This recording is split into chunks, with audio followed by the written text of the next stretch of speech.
ஐயப்பன் பிறப்பு வரலாறு தெரியுமா? சிவபெருமான் மற்றும் விஷ்ணு மோகினி அவதாரம் ஆகியோரின் மகனாக பிறந்தவர்தான் மணிகண்டன்.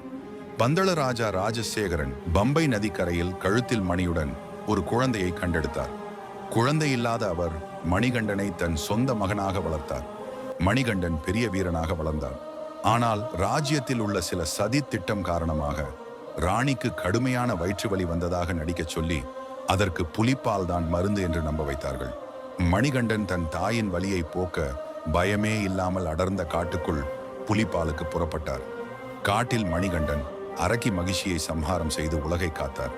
பிறகு புலி மீது ஏறி நாட்டுக்குள் வந்ததைக் கண்டு மக்கள் வியந்தார்கள்.